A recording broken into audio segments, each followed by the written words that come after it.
अस्सलाम वालेकुम। So next topic is basically आपके लर्निंग ऑब्जेक्टिव्स के अंदर ना डीएनए से रिलेटेड बहुत सारे टॉपिक्स थे कि अगर आपको डीएनए सैंपल मिला है, आपने डीएनए सैंपल या आपको डीएनए सैंपल ही मिला है बेसिकली क्राइम सीन से, तो आप उसको अगर मल्टीप्लाई करना है तो बेसिकली डीएनए फिंगरप्रिंटिंग कहते हैं, जिसमें आप छोटा सैंपल लेके उसको मल्टीपल टाइम्स मल्टीप्लाई करके एक बिगर डीएनए हासिल करते हैं ताकि आइडेंटिफिकेशन हो सके सस्पेक्ट की, विक्टिम की, जिसकी भी रिक्वायर्ड है, और हमें थोड़ा आइडिया मिल सके केस सॉल्व करने में। ठीक है।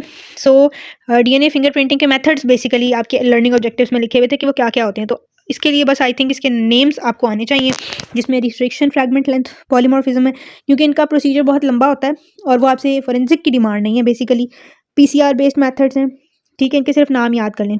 और उसके बाद जी मॉलिक्यूलर डीएनए एनालिसिस है, वाईएसटीआर एनालिसिस है, सिंगल न्यूक्लियोटाइड पॉलीमॉर्फिज्म है। ठीक है, इन 4-5 के आपको नाम आने चाहिए। These are basically types of DNA fingerprinting और प्रोफाइलिंग। उसके बाद दूसरा लर्निंग ऑब्जेक्टिव था जी samples needed for DNA profiling. आपको डीएनए मिला है तो किस किस सैंपल से मिल सकता है डीएनए। ऑब्वियसली आपको एक तो पूरा पूरा बंदा मिला ना, मर्डर जिसका हुआ है, उसका डीएनए सैंपल तो बड़ी आसानी से निकल आएगा ना।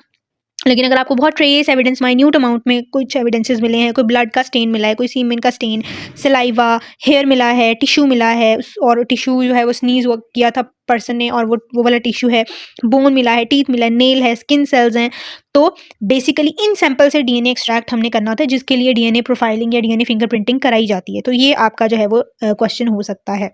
ठीक है, इसमें हमारी प्रिकॉशंस क्या होती हैं कि हम कंटामिनेशन अवॉइड करें, थोड़ी मतलब एडिकेट क्वांटिटी होनी चाहिए टू गेट द डीएनए, और air dry wet samples before packing. Wet samples हैं जैसे ब्लड है, सीमेन है, तो आप उसको एयर ड्राई करके फिर भेजना है फॉर डीएनए प्रोफाइलिंग।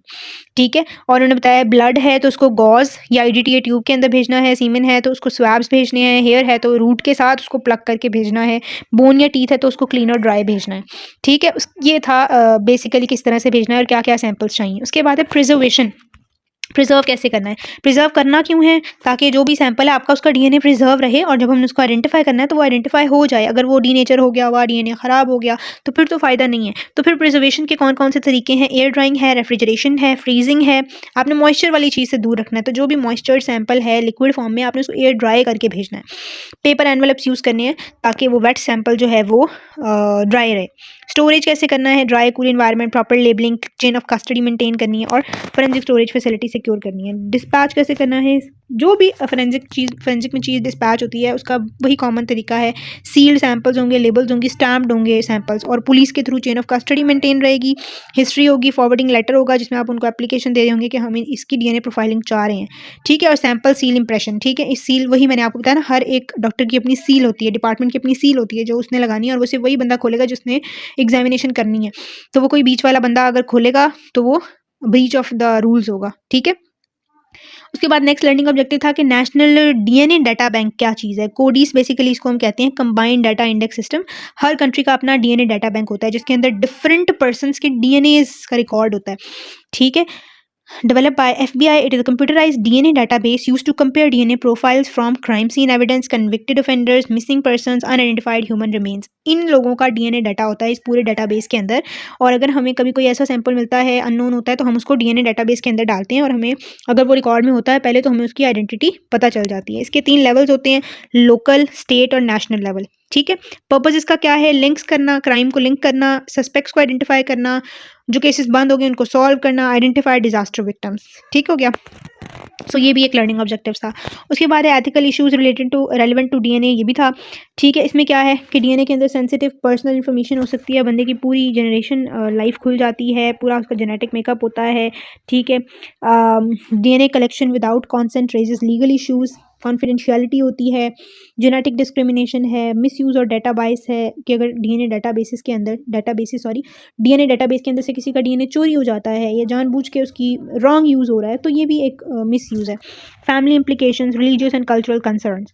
ठीक है, उसके बाद फोरेंसिक इंपॉर्टेंस क्या है डीएनए प्रोफाइलिंग की, criminal identification, paternity dispute, sexual assault investigation, mass disaster victim identification, missing person identification. ठीक है, सो ये बहुत अंडरस्टूड सी बातें हैं कि ये सब चीज़ें हम डीएनए प्रोफाइलिंग से आइडेंटिफाई कर सकते हैं। ठीक हो गया। सो ये था जी हमारा डीएनए से रिलेटेड टॉपिक। बहुत आसान था, बस इसमें थोड़ी 2-4 आपने डेटाबेस का नाम, कोडीज़ का एब्रीविएशन याद होनी चाहिए। नेशनल डाटा बैंक जो है हमारा, एफबीआई ने इसको डेवलप किया है। क्या-क्या चीज़ें इसमें होती हैं, क्या लेवल्स हैं, उसके अलावा डीएनए फिंगरप्रिंटिंग की क्या टाइप्स होती हैं, कौन-कौन से सैंपल्स यूज़ करते हैं। That's what you need to know from this lecture. ठीक हो गया? That's all for today.